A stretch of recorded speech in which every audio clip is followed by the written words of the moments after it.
जय हिंद दोस्तों। आज के इस वीडियो में मैं आप सभी से बात करूंगा यूपीटीपीएससी एलोपैथिक फार्मासिस्ट के सबसे ज़्यादा इंपॉर्टेंट टॉपिक के विषय में, जिसका नाम है फार्माकोलॉजी एंड टॉक्सिकोलॉजी। यह जो टॉपिक है आपके फार्मासिस्ट का बेस्ट टॉपिक होता है, सबसे इंपॉर्टेंट टॉपिक होता है। जब तक आप फार्माकोलॉजी टॉक्सिकोलॉजी नहीं पढ़ेंगे तब तक आपको यह नहीं पता चलेगा कि दवा जो होती है वो किस मार्ग से दी जाती है, कितनी मात्रा में दी जाती है। क्योंकि यदि आप दवा अधिक मात्रा में दे देंगे तो ये विष का काम करता है, जहर का काम करता है। यदि आप कम मात्रा में देंगे, जिसका जितना अनुपात है आप उस अनुपात में देंगे तभी वो दवा का काम करेगा, अन्यथा वो दवा का काम नहीं करेगा। तो ये सारी जानकारी आप फार्माकोलॉजी एंड टॉक्सिकोलॉजी के अंतर्गत पढ़ते हैं। और यदि आप आने वाले समय में यूपीटीपीएससी एलोपैथिक फार्मासिस्ट का एग्जाम देने वाले हैं तो आप ये मान के चलेंगे कि जो आपका टॉपिक है फार्माकोलॉजी एंड टॉक्सिकोलॉजी, ये आपके लिए, आपके एग्जाम के लिए मोस्ट इंपॉर्टेंट टॉपिक है। और इस टॉपिक से आपको कम से कम 5 से 10 सवाल आपको देखने के लिए मिलेंगे। तो आप सभी लोग इस वीडियो को लास्ट तक देखिएगा, इस पूरे टॉपिक को लास्ट तक देखिएगा। अगर आपको 5 से 10 नंबर लेना है, मैं आपको बेसिक से और हिंदी में समझाने का प्रयास करूंगा कि फार्माकोलॉजी क्या होता है, टॉक्सिकोलॉजी क्या होता है, ये कैसे काम करता है, किस मात्रा में दवा देनी चाहिए, किस मार्ग से दवा देनी चाहिए, ये सब कुछ मैं आपको इस वीडियो में बताने का प्रयास करूंगा। तो आप सभी लोग इस वीडियो को लास्ट तक अवश्य देखिएगा। यदि आप इस वीडियो को 10 मिनट तक देख लेंगे तो आपको पूरा बेसिक पता चल जाएगा क्या होता है। इस वीडियो के लास्ट में मैं आपसे कुछ सवाल भी पूछूंगा, तो आपको उसका भी जवाब देना है कमेंट के माध्यम से। सबसे पहले हम इसी टॉपिक को शुरुआत करते हैं। अगर मैं बात करूं फार्माकोलॉजी एंड टॉक्सिकोलॉजी, ये दो शब्द हमारे सामने आए हैं। सबसे पहले हमको यहीं से शुरुआत करनी है। जो आपका फार्माकोलॉजी होता है, इस शब्द का क्या मतलब होता है, जो टॉक्सिकोलॉजी होता है, इस शब्द का क्या मतलब होता है। अगर हम हिंदी में इसको समझे, क्योंकि मेरी सारी क्लासेस हिंदी में ही होती है, मेरे जितने भी बच्चे हैं सब हिंदी पढ़ने वाले हैं, लेकिन इंग्लिश में भी थोड़ी बहुत जानकारी होती है। सबसे पहले मैं फार्माकोलॉजी की बात करूं तो जो फार्माकोलॉजी होता है इसको हिंदी में औषध विज्ञान कहते हैं। क्या कहते हैं? औषध विज्ञान कहते हैं। और जो टॉक्सिकोलॉजी होता है इसको हिंदी में विष विज्ञान कहते हैं। क्या कहते हैं? विष विज्ञान, पॉइजन साइंस कहते हैं। सबसे पहले मैं आपको फार्माकोलॉजी बताऊंगा पूरा विस्तार से। ये शब्द कहाँ से आया, कैसे इसका गठन किया गया, इसके जनक कौन है, सारी जानकारी सबसे पहले मैं आपको देता हूँ। देखिए दोस्तों, ये जो फार्माकोलॉजी शब्द है, अगर आप इस शब्द को ध्यान से देखें तो आपको पता चलेगा कि ये जो फार्माकोलॉजी शब्द है ये दो शब्दों के टूटने के बाद बना है। या आप इसको कह सकते हैं, ये जो फार्माकोलॉजी शब्द है ये शब्द दो शब्दों के मिलने के बाद बना है। कौन कौन सा 10 शब्द? एक आपका फार्माकोन, एक आपका लोगोस। क्या है? दो शब्द, एक आपका फार्माकोन, एक आपका लोगोस। फार्माकोन का मतलब क्या होता है? तो फार्माकोन जो शब्द है इसका मतलब होता है दवा या फिर औषधि। और जो आपका लोगोस का मतलब होता है, इसका मतलब होता है अध्ययन या फिर विज्ञान। अगर हम इसका दोनों का अर्थ अगर हम देखने का प्रयास करें तो आपका जो फार्माकोन का मतलब होता है दवा या औषधि, और लोगोस का मतलब होता है अध्ययन या विज्ञान। और इसको जब हम ऐड करते हैं, दोनों को एक साथ लेते हैं, तो इसका मतलब हो जाता है दवाओं का अध्ययन। जो आपका फार्माकोलॉजी होता है इसका मतलब होता है दवाओं का अध्ययन। और जो आपका फार्माकोन और लोगोस शब्द लिखा हुआ है ये ग्रीक शब्द है। जो आपका DSSB का एग्जाम हुआ था उसमें यही आया था कि जो फार्माकोन है ये किस शब्द से लिया गया, तो आप बताएंगे ये ग्रीक शब्द है। तो ये आप याद रखिएगा। तो आपको यह पता चल गया कि जो फार्माकोलॉजी है ये दो शब्दों से मिलकर बना हुआ है, एक आपका फार्माकोन, एक आपका लोगोस। फार्माकोन का मतलब होता है दवा या फिर औषधि, और लोगोस का मतलब होता है अध्ययन या फिर विज्ञान। और इन दोनों का मतलब होता है, या फिर आप कहें फार्माकोलॉजी का मतलब होता है दवाओं का अध्ययन। आप इस बात को यहाँ तक समझे होंगे कि जो आपका फार्माकोलॉजी है इसका मतलब क्या होता है। तो इसका बेसिक मतलब यही होता है दवाओं का अध्ययन। जितनी भी दवा होती है उसका अध्ययन जो होता है वो किसके अंतर किया जाता है, वो किसके अंदर किया जाता है, वो फार्माकोलॉजी के अंतर्गत किया जाता है। आगे बात करें, इसकी परिभाषा की बात करें, क्योंकि इंपॉर्टेंट है, आपको समझना है तो परिभाषा देखनी पड़ेगी। और जब परिभाषा की बात आती है तो फार्माकोलॉजी का जो परिभाषा होता है बस इतना ही होता है कि फार्माकोलॉजी वह विज्ञान है जिसमें दवाओं यानी कि ड्रग्स के बारे में अध्ययन किया जाता है। तो फार्माकोलॉजी की अगर परिभाषा की अगर आप बात की जाए तो बस इतनी सी इसकी परिभाषा जो मैंने आपको पहले से बताया कि फार्माकोलॉजी वह विज्ञान है जिसमें दवाओं के बारे में अध्ययन किया जाता है, यही आपका फार्माकोलॉजी कहलाता है। इसको थोड़ा सा और हम विस्तार से बताने का प्रयास करें तो आप इतना ही जानेंगे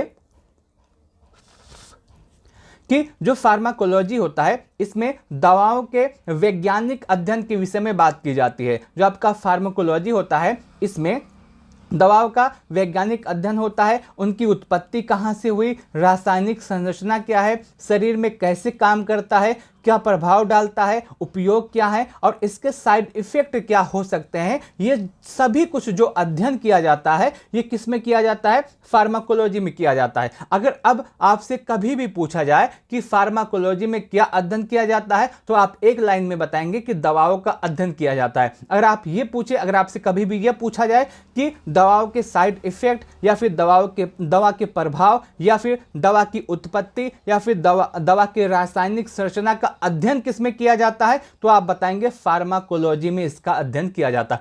आप ये एक बात बताइएगा, आपको समझ में आया कि नहीं, बस इतना बताइएगा कि फार्माकोलॉजी जो है इस शब्द जो है इसका मतलब आपको समझ में आया कि नहीं। अगर समझ में आ गया हो तो इस वीडियो को लाइक अवश्य कीजिएगा। थोड़ा सा आगे बढ़ते हैं, इसको और भी सरल भाषा में आपको समझाने का प्रयास करते हैं। क्या है, मैंने आपको बताया कि फार्माकोलॉजी में दवाओं का अध्ययन किया जाता है। इसको और भी आसान अगर हम करें तो दवा शरीर में जाकर क्या करती है, दवा शरीर में जाकर क्या करती है और शरीर दवा के साथ क्या करता है, यही अध्ययन आपका फार्माकोलॉजी में किया जाता है। एक बार दोबारा इसको देखिए, क्योंकि यहाँ पे जो दो लाइन है ये दोनों लाइन बहुत इंपॉर्टेंट है और आपका रेलवे में अभी एग्जाम हुआ था तो उसमें इस दोनों लाइन से सवाल पूछे गए थे। मैं आपको अभी सवाल भी दिखाऊंगा।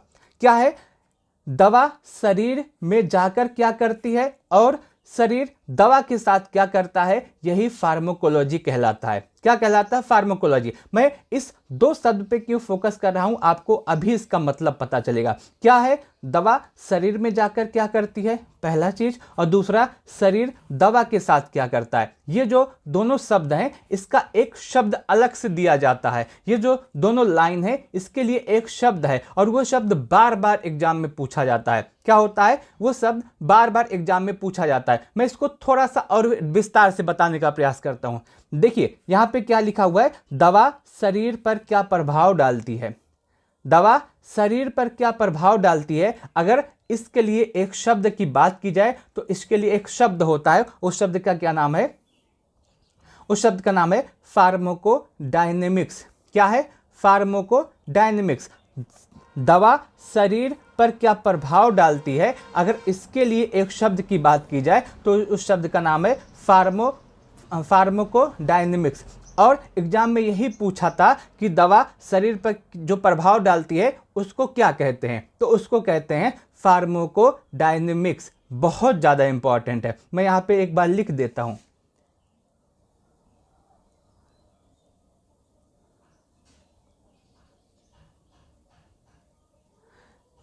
जो आपका शरीर, जो दवा होती है शरीर पर जो प्रभाव डालती है उसको क्या कहते हैं, उसको फार्माकोडायनेमिक्स कहते हैं। जो दवा शरीर पर प्रभाव डालती है उसको क्या कहते हैं, उसको फार्माकोडायनेमिक्स कहते हैं। एक शब्द दूसरा था, शरीर दवा के साथ क्या करती है, शरीर दवा के साथ क्या करती है, और इसका भी एक शब्द होता है। शरीर दवा के साथ क्या करती है, इसके लिए भी एक शब्द होता है। अगर उस शब्द की बात करें तो वो भी इंपॉर्टेंट है और बहुत बार आपके एग्जाम में पूछा गया है। उस शब्द का क्या नाम है, उस शब्द का नाम है फार्माकोकाइनेटिक। क्या नाम है, फार्माकोकाइनेटिक।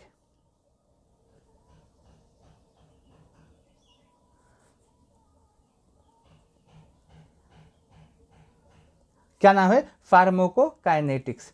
जो आपका शरीर, आपके शरीर दवा के साथ क्या करती है उसके लिए एक शब्द होता है फार्माकोकाइनेटिक। काइनेटिक, और जो आपका दवा है वो शरीर के साथ क्या करती है उसके लिए एक शब्द होता है फार्माकोडायनेमिक्स। ये जो दोनों शब्द मैंने आपको बताए, ये शब्द आपके एग्जाम के लिए बहुत बार एग्जाम में पूछे गए हैं और आपके एग्जाम के लिए भी बहुत ज़्यादा इंपॉर्टेंट है। तो ये दोनों शब्द आप याद कर लीजिएगा, मैंने आप यहाँ पे नीचे लिख दिया है। एक आपका फार्माकोडायनेमिक्स है, एक आपका फार्माकोकाइनेटिक है। दोनों शब्द इंपॉर्टेंट है, आप इन दोनों को याद कीजिएगा। मैं आपको एक बार और बता दूं, दवा शरीर के साथ क्या, दवा जो होती है शरीर पर क्या प्रभाव डालती है, इसको क्या कहते हैं ये आप कमेंट के माध्यम से बताइएगा। और शरीर दवा पर क्या प्रभाव डालती है ये भी क्या कहते हैं, इसको आप कमेंट के माध्यम से बताइएगा। ये दोनों चीज़ मैंने आपको बताने का प्रयास किया।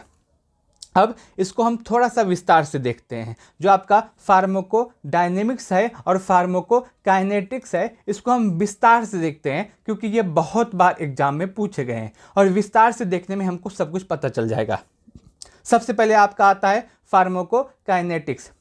फार्माकोकाइनेटिक्स मैंने आपको यही बताया,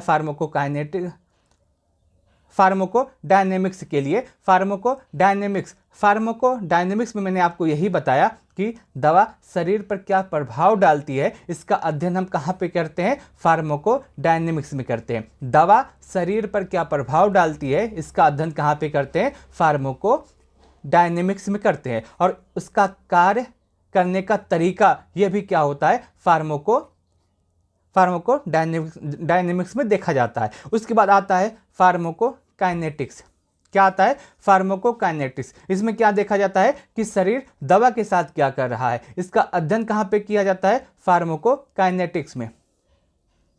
फार्माकोकाइनेटिक्स में क्या किया जाता है, शरीर दवा के साथ क्या करता है। और इसके लिए एक सिद्धांत है। क्या सिद्धांत है, ADME का सिद्धांत है। क्या सिद्धांत है, हम इसको बार बार देखते हैं। ADME, ए का मतलब क्या होता है, अवशोषण। क्या होता है, अवशोषण। जब हम दवा खाएंगे तो उसका सबसे पहले अवशोषण करेंगे। दवा का प्रसारण के स्थान को रक्त प्रवाह में प्रवेश करना। देखिए जब हम दवा खाते हैं, जब हम दवा लेते हैं तो वो डायरेक्ट हमारे शरीर में जाता है, लेकिन वो कहाँ पे जाता है, सबसे पहले मुख के माध्यम से वो अंदर जाता है। उसके बाद उसका अवशोषण होता है। उसके बाद क्या होता है, उसके बाद मैंने आपको बताया ए के बाद आता है डी का मतलब क्या होता है, डिस्ट्रीब्यूशन, यानी कि वितरण। अब जहाँ पे समस्या है, जो दवा हम लिए हैं वो उस स्थान पे जाएगा, तो रक्त प्रवाह के माध्यम से, रक्त के माध्यम से सारी दवा जहाँ पे असर होता है, जहाँ पे उसका काम होता है, वहाँ तक जाता है। अब जैसे हमारे कान में दर्द है, क्या है, ये इंसान है, अब ये इंसान, इसके कान में एक दर्द है, तो दवा सबसे पहले मुख के माध्यम से अंदर लेगा, तो वो अवशोषण उसका करेगा। उसके बाद जो दवा होगा वो रक्त में जाएगा। अब रक्त के माध्यम से जहाँ पे समस्या होगी उस समस्या तक वो पहुंचेगा, तो इसी को क्या कहते हैं, डिस्ट्रीब्यूशन। जहाँ पे समस्या है वहाँ तक पहुँचना, यानी इसी को कहते हैं वितरण। रक्त प्रवाह के माध्यम से दवा का शरीर के विभिन्न ऊतकों तक पहुँचना ही क्या कहलाता है, डिस्ट्रीब्यूशन की कहलाता है।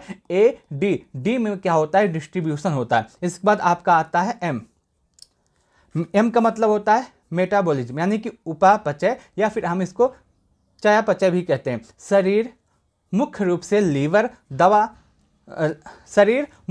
लीवर द्वारा दवा को तोड़ता या फिर उसको बदलने का प्रयास करता है। जितनी भी दवा हम जो मुख के माध्यम से लेते हैं, जितनी भी दवा मुख के माध्यम से ली जाती है वो कहाँ पर जाती है, वो लीवर में जाती है। कहाँ पे जाती है, वो लीवर में जाती है। तो ये भी याद रखिएगा, ये भी एग्जाम में पूछा गया है। इसके बाद क्या होता है, उत्सर्जन। ई आता है, ई का मतलब क्या होता है, उत्सर्जन। दवा या इसके उपापचय उत्पादों का शरीर से बाहर निकलना, मुख्य रूप से यूरिन या फिर मल के माध्यम से, यही क्या कहलाता है, यही आपका उत्सर्जन कहलाता है। तो यही आपका क्या हुआ, ADME। क्या हुआ, ADME का सिद्धांत। आप इसको भी समझे होंगे। अब बात करते हैं थोड़ा सा आपके लिए उपयोगी जो है उसके विषय में बताते हैं, जो आपके एग्जाम के लिए उपयोगी है उसके विषय में बताते हैं।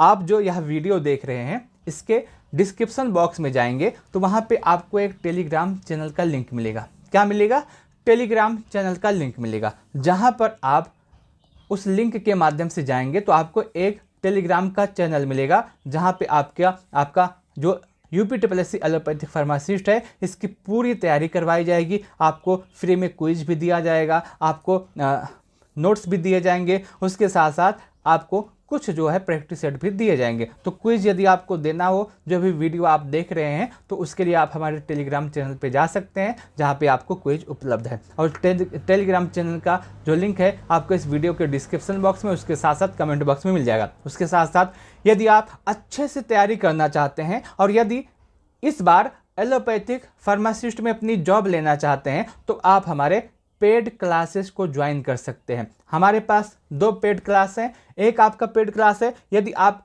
पूरा सिलेबस कंप्लीट करना चाहते हैं, यदि आप चाहते हैं कि आपका यूपी स्पेशल भी कंप्लीट हो, आपका यूपी जीके भी कंप्लीट हो, आपका एलोपैथिक भी कंप्लीट हो वीडियो के माध्यम से, पीडीएफ के माध्यम से, तो आप हमारा पूरा सिलेबस का कोर्स ले सकते हैं, जिसमें आपको सबसे पहले वीडियो मिलेगा, वीडियो के साथ आपको उसकी पीडीएफ मिलेगी, पीडीएफ के साथ आपको उसके की पॉइंट जो हैं आपको वो भी मिलेंगे। की पॉइंट के बाद आपको ऑब्जेक्टिव सवाल दिए जाएंगे जो कि यूपीएससी के लेटेस्ट पैटर्न पे आधारित होंगे, जिसमें 5 ऑप्शन वाले सवाल होंगे। और उसके बाद लगभग 20,000 ऑब्जेक्टिव सवाल आपको दिए जाएंगे। और यदि आप यही सवाल कर लेते हैं तो आपका सिलेक्शन 110% पक्का है। इससे पहले आपको पता होगा होम्योपैथिक फार्मासिस्ट की वैकेंसी आई थी, जिसमें मेरे साथ 91 बच्चे जुड़े थे और 91 बच्चों में से 82 बच्चों का सिलेक्शन हुआ है। यदि आपको भी सिलेक्शन चाहिए तो आप हमारे बैच को ज्वाइन अवश्य कीजिएगा। यदि आप हमसे बात करना चाहते हैं तो हमारा नंबर है 90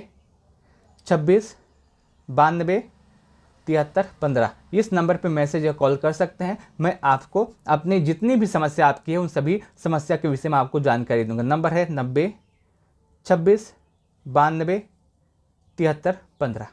उसके बाद बहुत सारे बच्चे ऐसे हैं जिनका यूपी स्पेशल और कंप्यूटर कंप्लीट है, उनको बस एलोपैथिक ही पढ़ना है, तो आप हमारे सिर्फ और सिर्फ एलोपैथिक फार्मासिस्ट वाले बैच को ज्वाइन कर सकते हैं, जिसमें आपको वीडियो मिलेगा, वीडियो के साथ पीडीएफ मिलेगी, पीडीएफ के साथ आपको की पॉइंट मिलेंगे, उसके साथ साथ आपको नोट्स मिलेगा, ऑब्जेक्टिव सवाल मिलेंगे। 10,000 ऑब्जेक्टिव सवाल आपको दिए जाएंगे और 10,000 जो ऑब्जेक्टिव सवाल दिए जाएंगे ये बहुत ज़्यादा इंपॉर्टेंट है। जो किसी और राज्य में एग्जाम हुआ उन सभी को इसमें ऐड किया गया है। यूपीएससी के लेटेस्ट पैटर्न पे ये सवाल होगा। और इसके साथ साथ आपको जो फीस है ये 599 रुपये है। सिर्फ एलोपैथिक की फीस 599 रुपये है। आपकी जो पूरा सिलेबस है इसकी फीस 999 रुपये है। इतनी फीस में इतना ज़्यादा आपको कोई भी कुछ भी नहीं देगा। तो यदि आपको सिलेक्शन चाहिए तो आप इस नंबर पे मैसेज कर सकते हैं। शाम को 8 PM पे आपका क्विज का टाइम फिक्स है, तो आप इसमें क्विज भी दे सकते हैं। टेलीग्राम चैनल का लिंक आपको इस वीडियो के डिस्क्रिप्शन बॉक्स में मिल जाएगा। अब बात करते हैं अपने दूसरे टॉपिक की तरफ। हमारा दूसरा जो है वो है टॉक्सिकोलॉजी। मैंने आपको फार्माकोलॉजी के विषय में कंप्लीट जानकारी दे दी, क्या होता है, कैसे काम करता है। अब बात करते हैं टॉक्सिकोलॉजी के विषय में। टॉक्सिकोलॉजी आप इस शब्द के माध्यम से समझ सकते हैं कि टॉक्सिकोलॉजी का मतलब क्या होता है। ये जो टॉक्सिकोलॉजी है ये भी आपका 2 शब्दों से मिलकर बना हुआ है। एक आपका टॉक्सिकोन, एक आपका लोगोस। क्या है? टॉक्सिकोन, एक आपका लोगोस। और ये दोनों शब्द जो है टॉक्सिकोन और लोगस, ये ग्रीक के शब्द हैं। किसके शब्द हैं? ग्रीक भाषा के शब्द हैं। टॉक्सिकोन का मतलब क्या होता है? पॉइजन या फिर जहर। और लोगोस का मतलब क्या होता है? मैंने आपको अभी बताया, अध्ययन। तो जो जहर का अध्ययन किया जाता है, जो पॉइजन का अध्ययन किया जाता है, वो किस में किया जाता है? टॉक्सिकोलॉजी में किया जाता है। टॉक्सिकोलॉजी मतलब क्या होता है? टॉक्सिकोलॉजी मतलब होता है विष का अध्ययन या पॉइजन का अध्ययन या फिर जहर का अध्ययन। तो आप यही बात मान के चलिएगा कि जो टॉक्सिकोलॉजी होता है उसका मतलब होता है विष का या फिर पॉइजन का या फिर जहर का अध्ययन। तो अगर आपसे पूछा जाए विष का अध्ययन किस में किया जाता है तो आप बताएंगे टॉक्सिकोलॉजी। अगर आपसे पूछा जाए पॉइजन का अध्ययन किस में किया जाता है तो आप बताएंगे टॉक्सिकोलॉजी। तो आप देखेंगे टॉक्सिकोलॉजी जो है ये 2 शब्दों से मिलकर बना हुआ है। एक आपका टॉक्सिकोन, एक आपका लोगोस। टॉक्सिकोन मतलब होता है विष या जहर और लोगोस का मतलब होता है अध्ययन। तो जो विष का अध्ययन किया जाता है किसमें किया जाता है? टॉक्सिकोलॉजी में किया जाता है। इसको थोड़ा सा और विस्तार से समझते हैं। ये जो टॉक्सिकोन शब्द है क्या है? ये जो टॉक्सिकोन शब्द है ये जो शब्द है ये टॉक्सोन शब्द से बना हुआ है। और ये जो शब्द आया है ये प्राचीन समय में आपको पता होगा सभी लोग जब युद्ध करते थे तो ये तीर धनुष के माध्यम से युद्ध करते थे। और जो तीर धनुष होता उसमें आगे जहर लगा करके युद्ध किया जाता था, जिससे किसी को भी तीर लगे तो वो जिंदा न रहे, जीवित न रहे, विष की वजह से मर जाए। तो ये जो टॉक्सिकोन शब्द है ये वहां से आया, प्राचीन समय से आया है। इसके बाद अगर हम देखें, मैंने आपको अभी बताया टॉक्सिकोलॉजी का मतलब ये 2 शब्दों से मिलकर बना हुआ है। एक टॉक्सिकोन जिसका मतलब होता है जहर, और लोगोस मतलब अध्ययन। तो विष का अध्ययन जो होता है यही आपका टॉक्सिकोलॉजी का मतलब होता है, यही इसका अर्थ होता है। इसको और थोड़ा सा विस्तार से समझे, इसकी परिभाषा अगर हम जानने का प्रयास करें तो टॉक्सिकोलॉजी वह विज्ञान है जिसमें विष या पॉइजन और हानिकारक रसायनों के शरीर पर प्रभाव का अध्ययन किया जाता है। यही आपका क्या कहलाता है, यही आपका टॉक्सिकोलॉजी कहलाता है। और आपसे पूछा जाए टॉक्सिकोलॉजी की परिभाषा तो आप बताएंगे टॉक्सिकोलॉजी वह विज्ञान है जिसमें विष और हानिकारक रसायनों के शरीर पर प्रभाव का अध्ययन किया जाता है, वही आपका टॉक्सिकोलॉजी कहलाता है। क्या कहलाता है? वही आपका टॉक्सिकोलॉजी कहलाता है। अब तो नहीं भूलेंगे ना आप, अब याद रखिएगा कि टॉक्सिकोलॉजी का क्या मतलब होता है, और उसके बाद जो मैंने आपको पहले बताया फार्माकोलॉजी, उसका क्या मतलब होता है। आप यहाँ पे इसको समझ सकते हैं। इसको और भी आसान भाषा में अगर हम करें तो कौन सा पदार्थ किस मात्रा में शरीर को नुकसान पहुंचाता है, यही आपका क्या कहलाता है, टॉक्सिकोलॉजी कहलाता है। क्या कहलाता है? टॉक्सिकोलॉजी। अब इसको एक एग्जाम्पल के माध्यम से समझते हैं। जो आपका टॉक्सिकोलॉजी है इसको एक एग्जाम्पल के माध्यम से समझते हैं तो आपको और भी अच्छा समझ में आएगा। आपको पता होगा एक पैरासीटामॉल होता है, सभी लोग जितने भी व्यक्ति हैं उत्तर प्रदेश या भारत के, पूरे भारत के सभी लोग जानते हैं पैरासीटामॉल एक होता है दवा।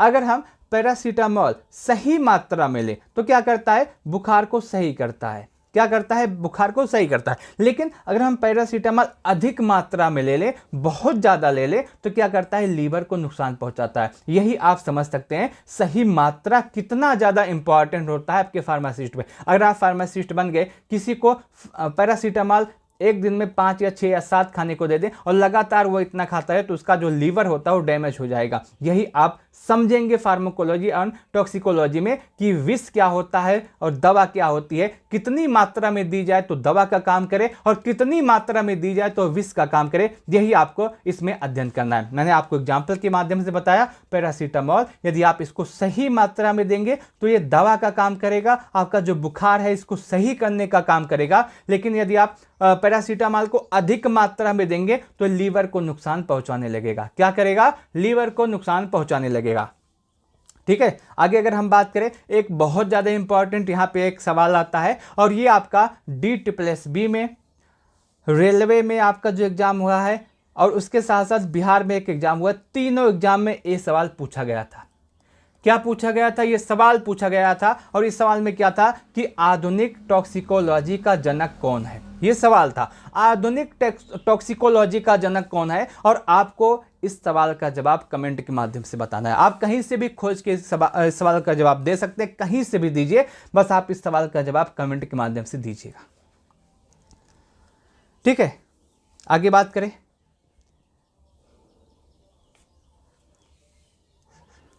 यहां पे एक नाम आपको दिख रहा होगा, पैरासेल्सस। क्या नाम है? पैरासेल्सस। जो पैरासेल्सस हैं इनको आधुनिक टॉक्सिकोलॉजी का जनक कहा जाता है। क्या कहा जाता है? पैरासेल्सस को आधुनिक टॉक्सिकोलॉजी का जनक कहा जाता है। और इन्होंने कहा था, इनके अनुसार इन्होंने बताया था कि सभी चीजें जहर होती हैं, जितनी भी चीज है सभी चीजें जहर होती हैं और कोई भी चीज जहर से मुक्त नहीं है। जितनी भी चीज आप लेते हैं सभी चीजें जहर होती हैं, कोई भी चीज जहर से मुक्त नहीं है। केवल मात्रा यानी कि खुराक ही किसी भी चीज को जहर या दवा बनाती है, जैसा मैंने अभी आपको पैरासीटामॉल के एग्जाम्पल के रूप में बताया। यहाँ पे पैरासेल्स ने यही कहा था, पैरासेल्स को आधुनिक टॉक्सिकोलॉजी का जनक कहा जाता है। और ये बहुत बार एग्जाम में पूछा गया है कि आधुनिक टॉक्सिकोलॉजी की जनक कौन है, तो आप बताएंगे पैरासेल्सस। और इन्होंने कहा था कि सभी चीजें जहर हैं, कोई भी चीज जहर से मुक्त नहीं है, केवल मात्रा यानी कि खुराक ही किसी भी चीज को जहर या दवा बनाती है। अब हम एक एग्जाम्पल के माध्यम से लेते हैं। इस समय सभी को पता होगा कि इस समय आपका शादी का सीजन चल रहा है, शादी का समय चल रहा है। और यदि आप शादी में, किसी भी शादी में गए, वलीमा खाने गए, आप वहां पे ज्यादा खाना खा लिए, ज़्यादा जितनी आपकी आवश्यकता है या जितनी आपकी हिम्मत है उससे अधिक खाना खा लिए तो क्या होगा, वो अपच आपको हो जाएगा, वो आपको नुकसान पहुंचाने लगेगा। और यदि आप सही मात्रा में खाना खाएंगे तो कोई भी दिक्कत नहीं होगी, साधारण आप जाएंगे खाना खा के चले आएंगे। लेकिन यदि वही मात्रा अधिक हो जाती है, जहां आपकी मात्रा 5 पूड़ी खाने की है, आप उसको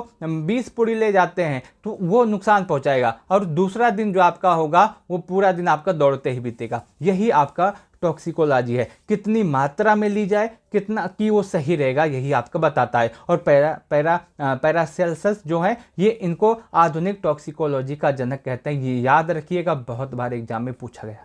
ठीक है भाई, यहाँ तक आप समझ गए होंगे। अब भी कोई दिक्कत हो रही है, इतनी आसान भाषा में आपको कोई नहीं बताएगा, इसलिए मैं कह रहा हूँ कि यदि आपको UPSSC एलोपैथिक फार्मासिस्ट में जॉब लेनी है तो भाई हमारा बैच अवश्य ज्वाइन कीजिएगा। हमारा जो बैच की फीस है सबसे ज़्यादा कम है, एक बैच आपको 999 रुपये में मिलेगा, जिसमें आपको 20,000 ऑब्जेक्टिव सवाल दिए जाएंगे। आपको वीडियो प्लस PDF प्लस आपका ऑब्जेक्टिव सवाल UPSSC के लेटेस्ट पैटर्न पे, और उसके साथ साथ आपको UP भी कंप्लीट होगा, कंप्यूटर भी कंप्लीट होगा, एलोपैथिक फार्मासिस्ट भी कंप्लीट होगा। 8 PM पे आपका क्विज का समय फिक्स है, क्विज भी दिया जाएगा। यानी कि आप देखिए, सबसे पहले आपको वीडियो मिलेगा, वीडियो के बाद उसकी PDF मिलेगी, PDF के बाद आपको की पॉइंट की एक PDF दी जाएगी, उसके बाद आपको ऑब्जेक्टिव सवाल दिए जाएंगे, और उसके बाद 8 PM पे आपका क्विज होगा। एक ही टॉपिक आप कम से कम 5 बार पढ़ेंगे, और जब एक ही चीज़ आप 5 बार पढ़ेंगे तो कभी नहीं भूलेगा। इतना सब कुछ कोई नहीं आपको देगा, वो भी इतने कम फीस पे। यदि आपको जॉब लेनी है ना तो इस नंबर पे कॉल अवश्य कीजिएगा,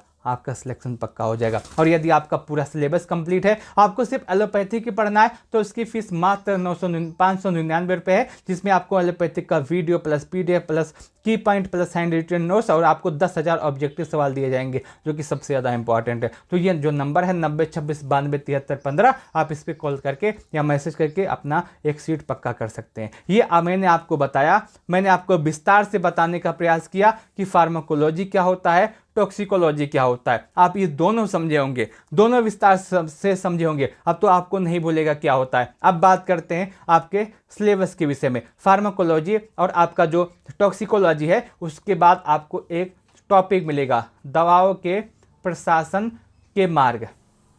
ये जो टॉपिक है, ये टॉपिक आपके एग्जाम के लिए इंपॉर्टेंट है।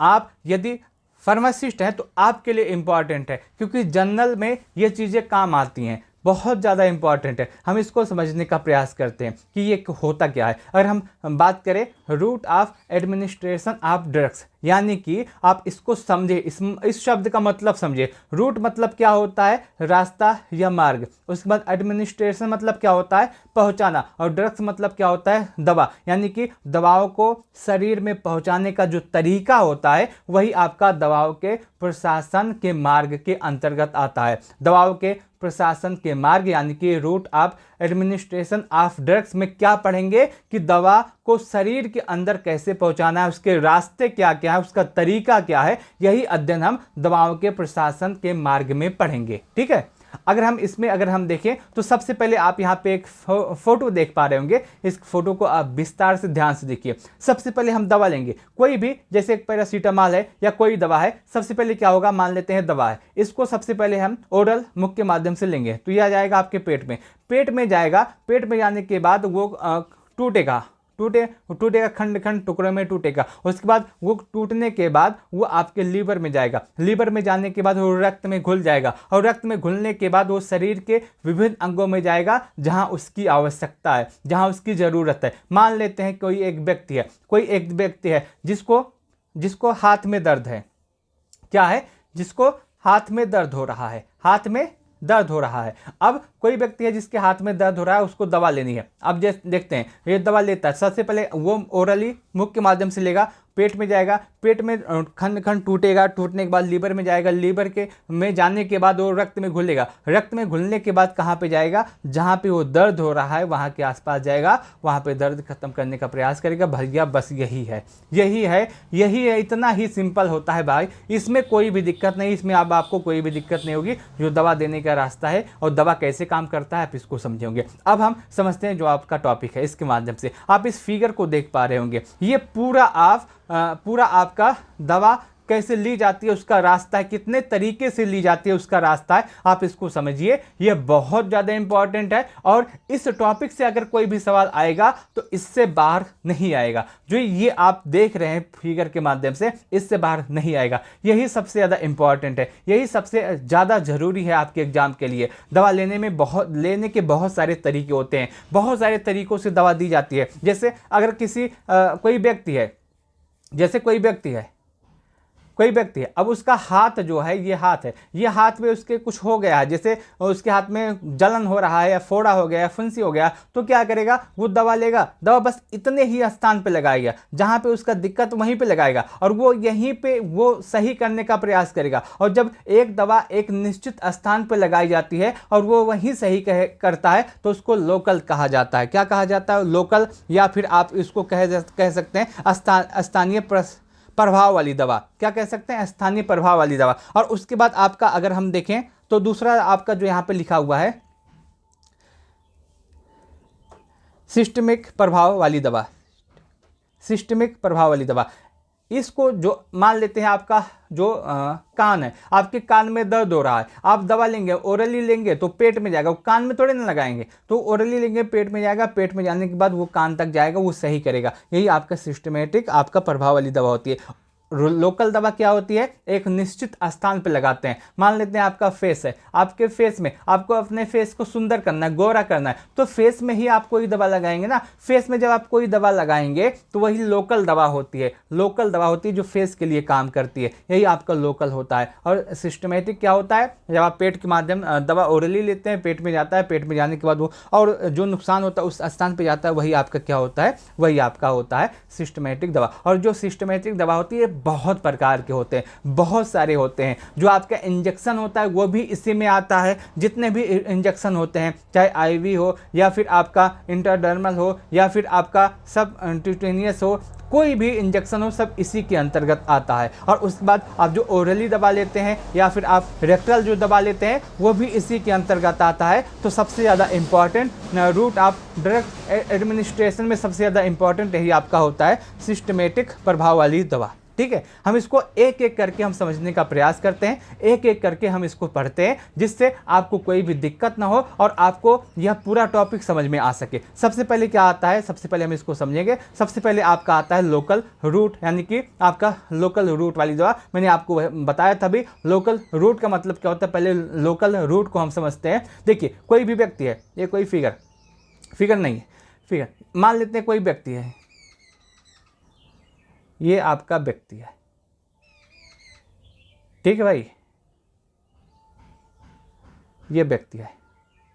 अब इस व्यक्ति के हाथ में, गायब हो गया व्यक्ति, बहुत तेजी में लग रहा है। अब ये व्यक्ति है, मान लेते हैं ये रामू श्यामू गोलू मोलू कुछ भी है। अब ये व्यक्ति है, अब ये गया था खेलने गया था, ये दौड़ रहा था, इसका हाथ मुड़ गया। क्या हुआ, इसका हाथ मुड़ गया और यहाँ पे दर्द हो रहा है। अब यहाँ पे दर्द हो रहा है तो वो क्या किया, उसकी मम्मी कही भैया मूव लेके लगा लो। क्या करो, मूव लेके लगा लो। तो जो मूव लगाने की प्रक्रिया है वो तो खाई नहीं जाएगी। या फिर आप ये कहें इस हाथ में दर्द हो रहा है और आप इस हाथ में मूव लगा रहे हैं, ये भी नहीं होगा। आपका हाथ में दर्द हो रहा है, आप सीने में मूव लगाने लगे, ये भी नहीं होगा। मूव कहाँ पे लगाया जाएगा, जहाँ पे दर्द हो रहा है वहीं पर तो लगाया जाएगा, यानी कि एक लोकल एरिया है वहीं पर तो मूव लगाया जाएगा। बस यही होता है भैया, लोकल रूट का मतलब यही होता है कि जहाँ पे आपको समस्या है आप वहीं पर वो दवा ले रहे हैं, आप वहीं पर वो दवा इस्तेमाल कर रहे हैं, यही आपका लोकल रूट होता है, लोकल दवा होती है। लोकल रूट का अर्थ होता है कि शरीर के अंदर या बाहर किसी एक विशिष्ट स्थान पर दवा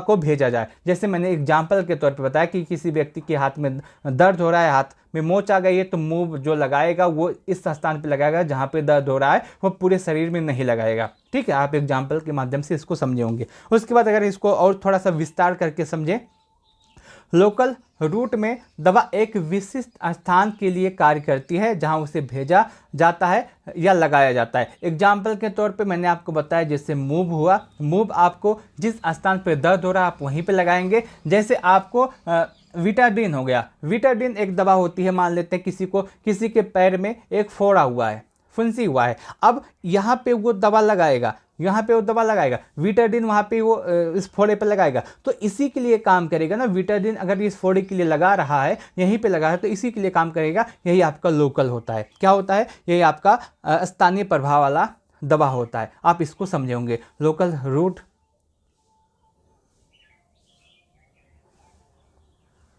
लोकल रूट के कई प्रकार होते हैं। जो लोकल रूट मैंने आपको बताया अभी, जो एक निश्चित अनिश्चित स्थान पे दवा लगाई जाती है, लोकल रूट इसे कहते हैं। इसके भी कई प्रकार होते हैं। कौन कौन से प्रकार होते हैं? एक आपका टॉपिकल रूट।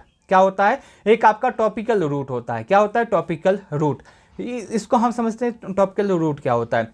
इस रूट में दवाई को त्वचा तथा म्यूकस पर डाला जाता है। वह दवाई म्यूकस परत तथा त्वचा पर लोकल इन्फेक्ट देती है या फिर इसको लोकल सही करती है। आप इसको एग्जाम्पल के माध्यम से समझेंगे तो आपको बेहतर समझ में आएगा। जैसे आपका कान में दर्द हो रहा है, कान में एक ड्रॉप आप डाले तो क्या हुआ? ईयर ड्रॉप आपका हो गया, जो कान की समस्या को सही करता है। कान में दर्द हो रहा है, ईयर आप ड्रॉप डाले तो आपके सीने में जो दर्द है उसको सही नहीं करेगा, जो कान में समस्या है वही सही करेगा। अगर आपके कान में दर्द हो रहा है, आप पैर में वो दवा लगाने लगे, पैर में वो ड्रॉप लगाने लगे, तो कोई फायदा होगा? नहीं होगा ना। तो लोकल जो दवा होती है, लोकल के लिए इस्तेमाल किया जाता है। वही आपकी जैसे कान की दवा हुई, जैसे आँख का ड्रॉप हुआ, जैसे नाक का ड्रॉप हुआ, त्वचा का क्रीम हुआ। आप सुंदर होना चाहते हैं, आप फेस से सुंदर होना चाहते हैं, तो आप अपने हाथ या पैर में दवा थोड़ी लगाएंगे। जहां आप सुंदर होना चाहते हैं वही दवा लगाएंगे ना। तो ये आपका लोकल होता है, जिसको हम क्या कहते हैं? टॉपिकल रूट कहते हैं। ये भी लोकल, जो आपका लोकल रूट होता है, इसका एक प्रकार होता है।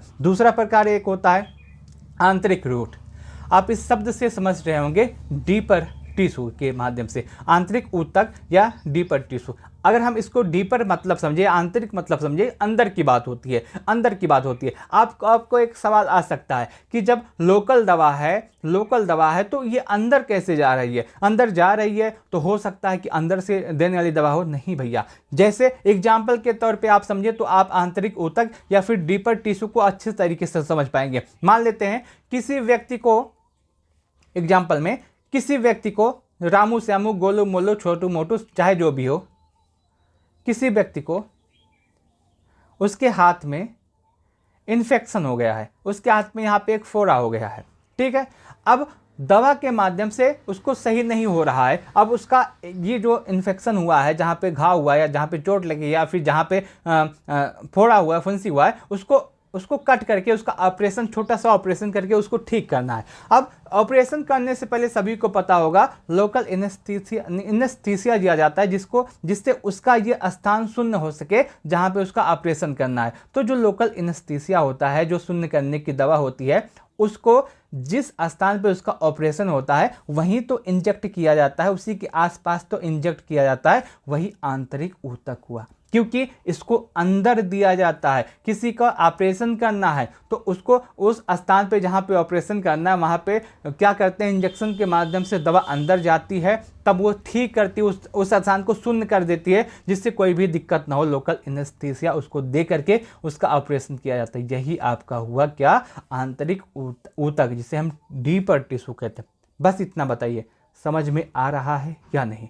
इतना ही आप कमेंट के माध्यम से बताइए समझ में आ रहा है या नहीं। अगर समझ में नहीं आ रहा है, मैं और भी बेहतर प्रयास करूंगा, और भी एग्जाम्पल लेकर के आऊँगा, तब आपको समझाऊंगा, लेकिन समझाऊंगा ज़रूर, ठीक है। तो आप आंतरिक ऊतक को समझे होंगे। आंतरिक ऊतक मतलब क्या होता है कि यह भी लोकल रूट होता है। इसमें सिरिंज या इंजेक्शन के इस्तेमाल से दवाई को ऊतक के अंदर डाला जाता है, जैसे मैंने आपको अभी बताया। यह भी एक विशिष्ट जगह पर ही कार्य करता है, क्योंकि इसमें दवा का रक्त में अवशोषण बहुत धीरे धीरे होता है। अब जो इंजेक्शन है, जो शून्य करने वाला इंजेक्शन है, उसका एक विशिष्ट स्थान के लिए होता है, जहाँ पे ऑपरेशन होता है वहीं पे दिया जाता है उसको। अब वो वहाँ पे देने के बाद रक्त में बहुत स्लोली करता है, जब तक उसको पूरे शरीर तक पहुँचता है, तब तक उसका असर ही खत्म हो जाता है। आप इसको समझे होंगे। कोई भी बच्चा जो बेसिक पढ़ा होगा वो इस बात को अवश्य समझे होगा। अगर एग्जाम्पल की बात करें तो यही आपका लोकल एनेस्थीसिया, यही एग्जाम्पल होता है इसका। इसके बाद आपका आ गया दूसरा भाग, जिसको हम क्या कहते हैं? सिस्टमिक रूट कहते हैं। क्या कहते हैं? Systemic route. क्या कहते हैं? Systemic route. अब ये जो सिस्टमिक रूट है, इसको कल मैं बताऊंगा, और भी विस्तार से बताऊंगा और अच्छे अच्छे एग्जाम्पल के साथ बताऊंगा, तो आप इसके आगे की वीडियो को कल देख सकते हैं, जिसमें आपका ओरल आता है या फिर आप इसको कहें तो आपका रेक्टल आता है, जिसमें एनाल के माध्यम से दवा दी जाती है। उसके बाद आपके ओरल जो मुख के अंदर, जिसे हम सबलिंगुअल कहते हैं, वो आता है। उसके बाद जो इंजेक्शन होता है, इंजेक्शन कैसे दिया जाता है, इंजेक्शन देने के कितने प्रकार होते हैं, कौन सा रास्ता सही होता है इंजेक्शन के लिए, बच्चों को कब इंजेक्शन दिया जाता है, बड़ों को कब इंजेक्शन दिया जाता है, किस रास्ते से दिया जाता है, कौन सा रास्ता सही होता है, कौन सा रास्ता गड़बड़ होता है, छोटे बच्चों को किस रास्ते से इंजेक्शन लगाया जाता है, जो आपके कौन सी दवा किस रास्ते से उसको इंजेक्ट की जाती है, ये सारे सवाल हैं जो आपके एग्जाम में पूछे जाएंगे। और इस वीडियो के बाद जो वीडियो आएगा उसमें मैं इन सभी के विषय में बात करूंगा। जैसे आपका बहुत सारी दवा है, उसको देने का रास्ता अलग होता है, बहुत सारी दवा है उसको एक रास्ते पे दिया जाता है। फार्मासिस्ट जो भी बच्चा होगा वो जानता, जो लोकल दुकान खोला होगा वो भी जानता होगा कि कौन सी दवा जो इंजेक्शन के माध्यम से जाती है, कौन सी दवा हाथ में लगाई जाती है, कौन सी दवा का इंजेक्शन कहाँ पे लगाया जाता है, वो सभी बात कल के वीडियो में करेंगे। तो कल तक आप इंतजार कीजिएगा। मैं आपको बता दूं, यदि आप एलोपैथिक फार्मासिस्ट में अपनी सिलेक्शन लेना चाहते हैं तो आप हमारा जो पेड बैच है इसको ज्वाइन कर सकते हैं। हमारे पास 2 पेड बैच है, एक में आपका पूरा सिलेबस कंप्लीट कराया जाएगा और पूरे सिलेबस में आपका UP special, computer, allopathic pharmacist सब होगा। उसमें आपको पहले video plus notes plus key point plus hand written notes आपको दिए जाएंगे और उसके साथ साथ आपको 20,000 ऑब्जेक्टिव सवाल दिए जाएंगे जो आपके एग्जाम के लिए मोस्ट इंपॉर्टेंट है। और उसके साथ साथ मैं आपको बता दूं कि आपका एक ग्रुप से ऐड किया जाएगा जिसमें आपका क्विज होगा। 8 PM पे आपका क्विज का समय फिक्स है, जो वीडियो आएगा उसी का क्विज होगा, जिससे आपको बेहतर समझ में आ सके। और इसकी फीस मात्र 999 रुपये है। यदि आपका यूपी स्पेशल और कंप्यूटर कंप्लीट है, आप सिर्फ एलोपैथिक फार्मासिस्ट पढ़ना चाहते हो तो उसकी फीस 599 रुपये है, जिसमें आपको पूरा एलोपैथिक कंप्लीट करवाया जाएगा, video plus PDF plus quiz और प्लस आपका 10,000 ऑब्जेक्टिव सवाल दिए जाएंगे। जो सवाल दिए जाएंगे यूपी ट्रिपल के लेटेस्ट पैटर्न पे आधारित होंगे, 5 ऑप्शन वाले। तो इसको अवश्य देखिएगा। मैं उम्मीद करता हूं कि आपको आज का वीडियो समझ में आया होगा। यदि आपको आज का वीडियो समझ में आया है तो लाइक कीजिएगा, अपने दोस्तों के साथ शेयर कीजिएगा। आपके कोई सवाल हो तो आप कमेंट के माध्यम से पूछ सकते हैं। इस वीडियो को लास्ट तक देखने के लिए आप सभी का बहुत बहुत धन्यवाद।